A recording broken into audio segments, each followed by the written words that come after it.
अंतर्राष्ट्रीय राजनीति, उदाहरण के लिए रूस द्वारा क्रीमिया पर कब्जा करने की पश्चिम ने निंदा की थी। रूस को बाद में G8 से निष्कासित कर दिया गया और ये G7 बन गया। इस प्रकार भारत को कटु आलोचना का सामना करने के लिए तैयार रहना चाहिए। भारत के वैध रुख को दुनिया के सामने रखने और उन्हें भारत का समर्थन करने के लिए राजी करने के लिए यह भारतीय कूटनीति की परीक्षा होगी। अंतर्राष्ट्रीय संगठन राज्यों के मध्य आर्थिक, सामाजिक, भौगोलिक, सैन्य, सांस्कृतिक आदि क्षेत्रों में सहयोग के मार्ग प्रस्तुत करते हैं। वर्तमान संदर्भ में संयुक्त राष्ट्र के अतिरिक्त विभिन्न अंतर्राष्ट्रीय एवं क्षेत्रीय संगठन जैसे विश्व बैंक, मुद्रा कोष, विश्व व्यापार संगठन, नाटो, यूरोपीय संघ नाटो, दक्षेस, आसियान, रेड क्रॉस, विश्व स्वास्थ्य संगठन, यूनेस्को आदि अंतर्राष्ट्रीय राजनीति के अध्ययन का प्रमुख हिस्सा बन गए हैं। आतंकवाद, क्या पाकिस्तान प्रायोजित आतंकवाद खत्म होगा?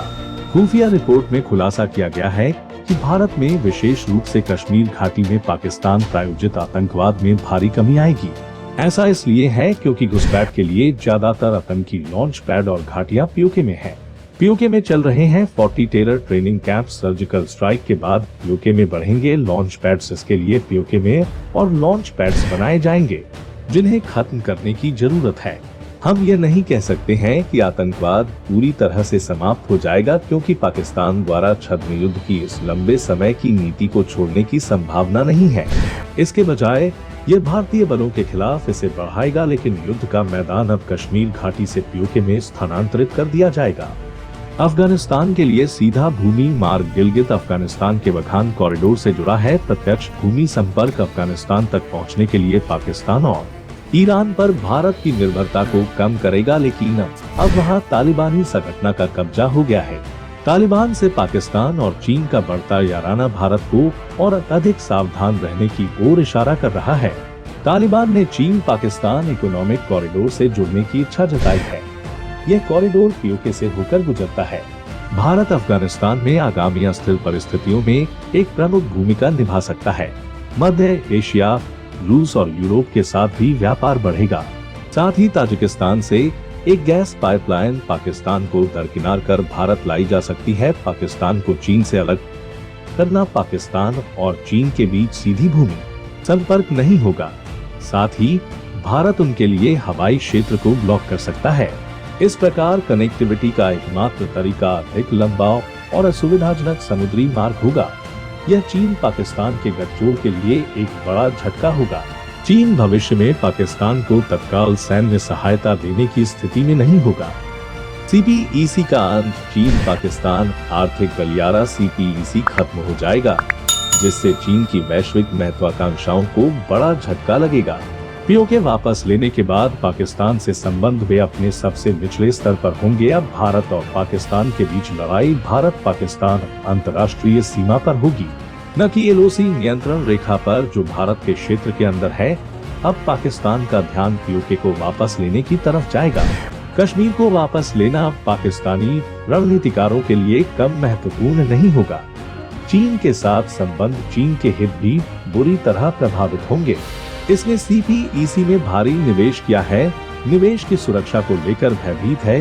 चीन ने पाकिस्तान को अपना समर्थन जारी रखा है, लेकिन चन्ना पाकिस्तान इकोनॉमिक कॉरिडोर में चीन द्वारा किए जा रहे 46 अरब डॉलर के निवेश के प्रति वह भी भयभीत है, क्योंकि इसका ज्यादातर हिस्सा तालिबानों के वर्चस्व वाले क्षेत्र से होकर गुजरता है। इसलिए चीन भी पूरे मामले पर नजर रखे हुए है।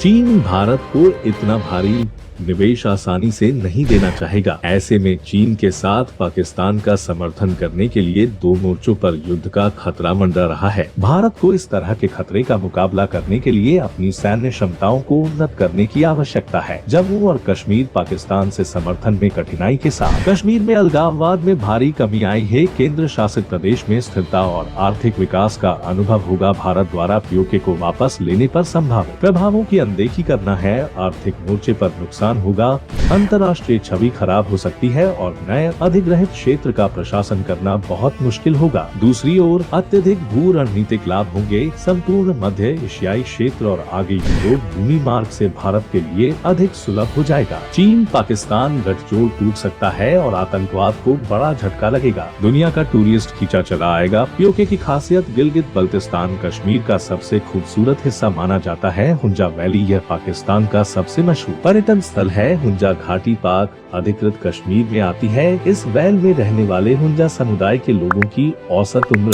120 साल है। इस वजह से पूरे विश्व में इस वैली की चर्चा होती है। इस कम्युनिटी पर कई किताबें लिखी जा चुकी हैं। दिल की बीमारी, मोटापा, ब्लड प्रेशर, कैंसर जैसी दूसरी बीमारियों का हुंजा जनजाति के लोगों ने शायद नाम तक नहीं सुना है। खुबानी के अलावा मेवे, सब्जियां और अनाज में जौ, बाजरा और कूटू ही लोगों का मुख्य आहार है। इनमें फाइबर और प्रोटीन के साथ शरीर के लिए जरूरी सभी मिनरल्स होते हैं। ये लोग अखरोट का खूब इस्तेमाल करते हैं। Gorikot valley, Rupal valley, Nagar valley, Naltar valley, Ispar valley, Ishkoman valley, Chatursan valley, Skardu valley एक खूबसूरत पर्यटन स्थल के रूप में स्कार्डू पूरे विश्व में मशहूर है।